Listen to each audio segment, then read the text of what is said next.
Hello বন্ধুরা, আবার একটা নতুন রেসিপি নিয়ে তোমাদের মাঝে চলে এলাম। দেখতে পাচ্ছ কড়াইয়ে তেল দেওয়া হয়েছে, আর এদিকে দেখো মাছ আছে। মাছটা এখন একটু ভেজে নেব আমি।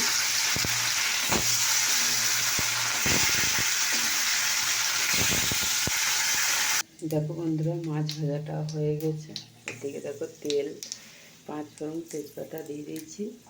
আর এদিকে দেখো পেঁপে আর লম্বা লম্বা করে পেঁপে, লম্বা লম্বা করে আলু দিয়ে একটা ঝোল বানাবো। তো দেখতে পাচ্ছ এখানে এবারে তেলে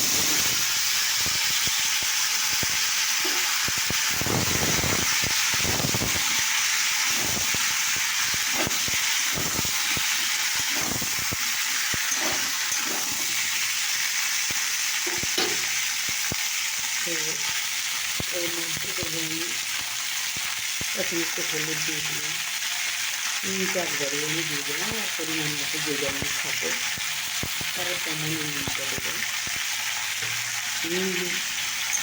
হলুদটা তোমাকে দেবো, তবে হলুদটা একটু না দিলে এটা হচ্ছে কালার হবে না। তো দেখো আমার এখন নাড়া হয়ে গেছে। আর এদিকে আদা আর একটু মশলা আছে দিয়ে দিলাম এখানে। এদিকে একটু জলও দিয়ে দিলাম।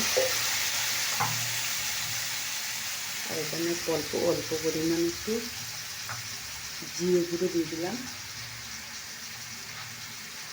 যেগুলো লঙ্কা গুঁড়ো একটু দিয়ে দিলাম, দিয়ে এটা পোস্ত। তো দেখো আমার কষা হয়ে গেছে। এবার আমি জল দিয়ে দেবো।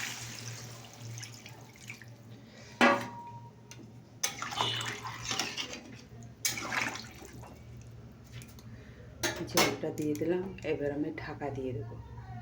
না, এই যে মাছটাও ফেলে দিলাম ঝোলের সাথে, ফেলে দিলাম। এবার আমি ঢাকা দিয়ে দেবো। তো দেখো বন্ধুরা,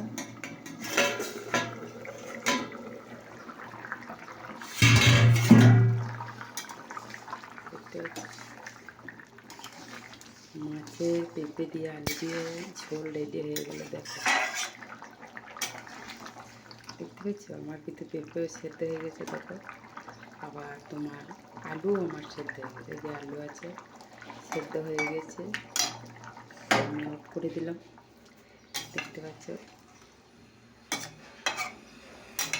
তোমাদের কেমন লাগলো।